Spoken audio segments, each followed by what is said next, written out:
Okay, I have both of my lines drawn down into the basement. Now this one's going up and just kind of hanging here. I've strapped the other one up to get it out of my way. But now, basically what I want to do is solder a couple, I need to solder some nipples into the valves downstairs. So that is what I'm going to do. And then I can put the shark bite fittings on, put the PEX in them, and then start to really tack it down all the way back. Yeah, so that's what I'm going to do. Alright, so I don't think I've taken any soldering videos, so I figured I'd make one. This is not a how to solder. This is just, hey look, I'm soldering, okay? So, all the commenters out there are like, you're doing it wrong. Feel free to tell me how to do it correctly. I'm all about constructive criticism. But if you just want to complain, then this is not a how to solder video. Alright, so I put my valve at 45 degrees so that if you see how a ball valve works, there's a little ball in there, go figure. If you have it closed all the way, there's air inside that little shaft. That air is going to get trapped, and when you go to open it, it's going to spray you in the face with steam and you're going to get burned. And if you have it all the way open, that little white Teflon? No, nylon. The little white part, it'll trap steam in that way. So if you do it like that, it should be alright.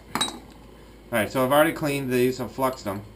And without further ado, here is soldering.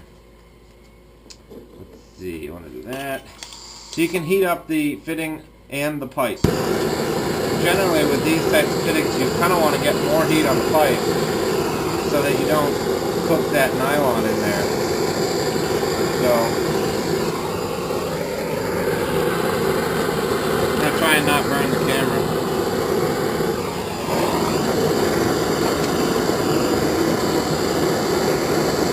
I could also probably do a better job actually having some light in this area, but I don't. So again, I generally try to heat the back side of my fitting more because I can't see that side. So if I'm soldering away and I see, oh look, my side looks beautiful, but I can't actually see the other side, so I like to heat the back. And so I heat it up pretty generously, every now and then I'll test it, you know, see if any solder melts.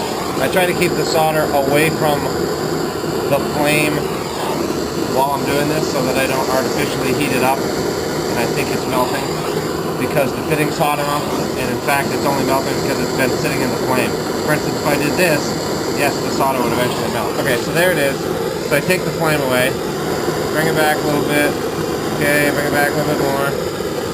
Okay, that's so the back is definitely not warm enough. So heat up some of the pipe, stop burning my hand off. Okay, there it is. So needs a little bit more heat over there. Fine. Oh, this is a messy job, huh? So look, see how it kind of forms and finds its own way? Over this side is the same thing. And if I have it on the ground, I can look all the way around it and make sure I'm getting good solder all the way around. One more spot right there. Alright. So pretty much you want a nice you don't want to see any gaps basically. And generally what I'll do is wipe this with a cloth and it makes the joint nice and clean looking. Like some of these I wiped. But I don't have my cloth, so I'm not going to do that. So yeah, and then I'll just let it sit there. And I'm going to solder a pipe in here. Thanks for watching.